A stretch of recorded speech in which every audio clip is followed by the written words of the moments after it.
So this next story hits close to home as someone who is a former gambling addict. So the FBI has indicted over 30 people in Operation Nothing But Net, as it's being called, and Operation Royal Flush, exposing mafia-linked schemes that exploited NBA insider information into illegal betting. Losses included $7 million for poker and tens of millions for sports betting. So we're talking about shaving points off of professional basketball games. High-profile arrests included Chauncey Billups, Miami Heat guard Terry Rozier, and DeMond Jones. This really hurts because I was a huge Detroit Pistons fan, and Chauncey Billups was my favorite player ever. Here's Chauncey after being arrested.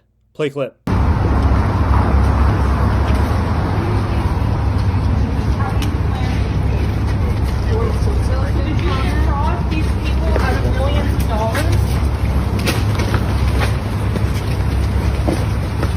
Rozier and others allegedly leaked confidential information including player injuries to organized crime groups for betting advantages. Wow. These families included the Gambinos, the Genovese, the Lucchese, and the Colombos. So we're talking about 4 of the 5 major crime families. Now, I do not think this is exclusive to the NBA. They're just the ones that got caught. This kind of illicit activity happens in all sports, both at the professional and at the collegiate levels.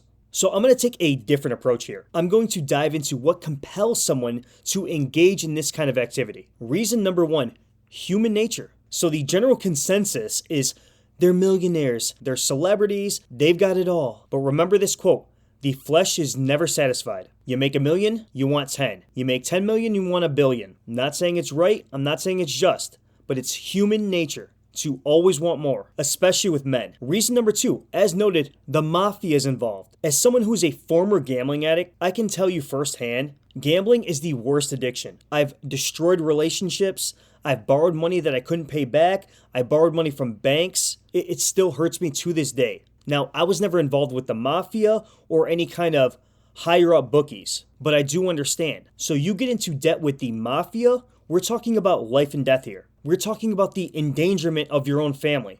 Once again, not just, but understandable. Now look, these are all allegations. I'm not going to come to any kind of conclusion after one day. But it's serious. And as I said, I'm sure there's plenty more people involved. We have to let the justice system play itself out, let the FBI do their job, and if found guilty, may they be punished accordingly.